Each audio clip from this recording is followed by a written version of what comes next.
नमस्कार शेतकरी मित्रांनो, आजचा विषय आहे आंब्याला पाणी कसं द्यावं. तर मित्रांनो, आंब्याला पाणी किती द्यावं आणि कसं द्यावं, बऱ्याच लोकांना प्रश्न असतो. तर शेतकरी मित्रांनो, तुम्हाला मी आता दाखवणारच आहे मी पाणी कसं देतो आंब्याला.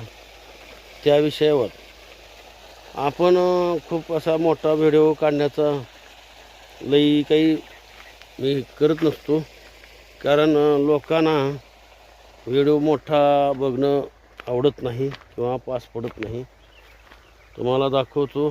आता ही जी फाट आहे, हे आमचं अंतर जे आहे ही 14 फुटाचं आहे. बघा, हे अंतर 14 फुटाचं आहे. आणि याच्यात मी काय केले,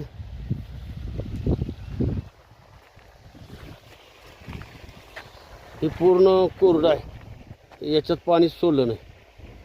त्याच्यामुळं ही जी दिसती ही फाट म्हणतो आम्ही ह्याला, ही कोरडी आहे. ह्याच्यात वापसा स्थिती आहे. ही ह्याच्यात पोळतं सुद्धा त्या मुळीला. आणि इकडं पाणी कसं चालू आहे ते तुम्हाला दाखवतो. माझ्या पाणी किती द्यायचं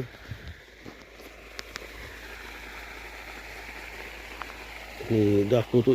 मी पुढच्या फाटीतून तुम्हाला दाखवायचा प्रयत्न. बघा शेतकरी मित्रांनो, ही आपण रेन पाईपानं सुद्धा पाणी देतो आणि असं पाटानं सुद्धा पाणी देतो. आता ही तुम्हाला इथं पाणी दिसत असतं आणि इकडं सगळं कोरडं आहे. बघा, इकडं सगळं कोरडं आहे. आंब्याची अशी सेटिंग झालेली आहे. यावर्षी खूप पातळच माल आहे, वरी काही नाही. खालच्या बाजूला जुन्या काड्याला सेटिंग झालेली आहे. तर बघा, बऱ्याच शेतकऱ्यांना वाटलं असेल पाणी किती द्यावं, कितीही द्या. बघा, आता ही कोरडंच आहे सगळं, पाणी कितीही द्या, त्याच्यात काही जास्त जरी झालं तुमचं पाणी तरी काय अडचण नाही. कारण एका फाटीत जरी वापसा मोडलेला असला तरी दुसऱ्या फाटीत वापसा असतो. आणि वापसा स्थिती बी आहे. आपल्या काही जरी चुका झाल्या तरी ही चुका सांभाळून घेतं. याच्यात पाणी आहे, याच्यात वापसा आहे. आणि याच्यासोबत आम्ही वॉटर सोल्युबल खतंसुद्धा देतो.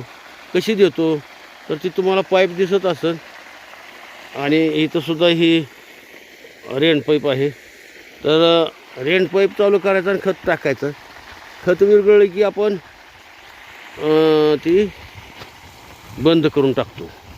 तर आजचा विषय एवढाच होता, आंब्याला पाणी किती द्यावं. आता तुमच्या बरंच लक्षात आलं असेल.